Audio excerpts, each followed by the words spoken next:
Good morning, children. Jai Hind. Welcome to computer class. I hope you all are fine and safe at home.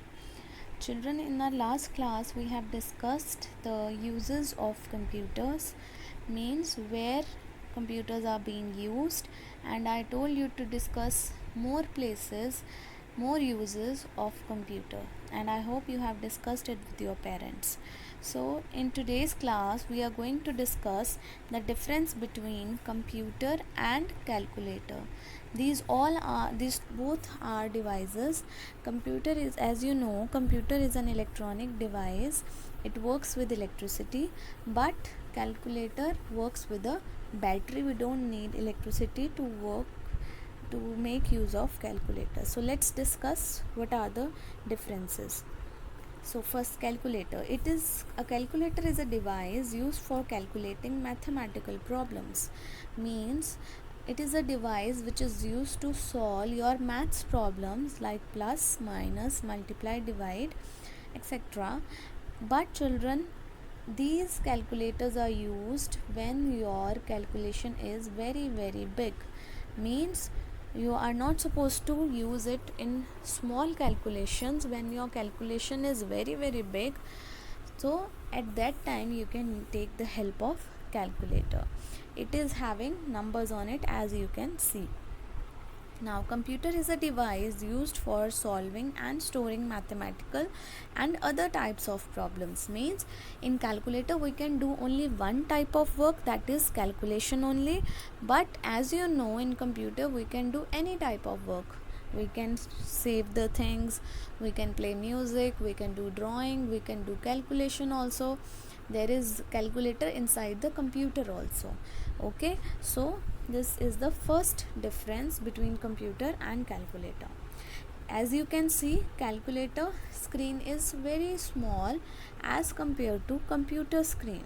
So calculator screen is small, but computer screen is big.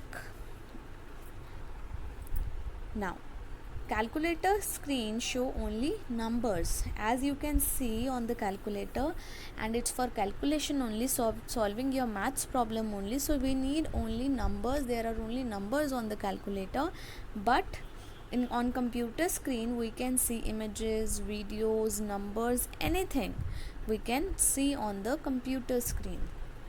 And what we call computer screen, its name is monitor. Size of calculator. Again, size of calculator is very small as compared to the size of computer. Calculator is smaller in size, computer is bigger in size. Now let's discuss the main differences. Calculator can perform only mathematical operations like plus, minus, multiply, etc. As we have already discussed, that these type of operations, means these type of work we can do on the calculator. Whereas computer can perform operations like playing games, watching movies, sending messages, etc. Whatever work you want to do, you can do on the computer, but we can do only one type of work on the calculator. Calculator cannot store large amount of data. Means whatever work we are doing, when we'll turn off the calculator, that all sums, that all calculation will wash away. But computer can store large amount of data. Whatever you want to save in computer, you can easily save it. Calculator cannot support internet. We don't need internet, and it does not support also, because we can do only mathematical work, plus minus sums. But computer can support internet, so we can go to Google and we can search anything on the computer. Calculator has a temporary memory. Means it cannot store for long period of time. As soon as we will do the next calculation, it will not remember the last calculation. But computer has temporary as well as permanent memory. It has both the memories. So the things which we are going to save on computer, they will remain over there until we erase it. So this was all about the difference between computer and calculator. I hope you have understood the differences between the two, and I hope you all have seen also computer and calculator. Rest of the topic we will do in the next class. Thank you.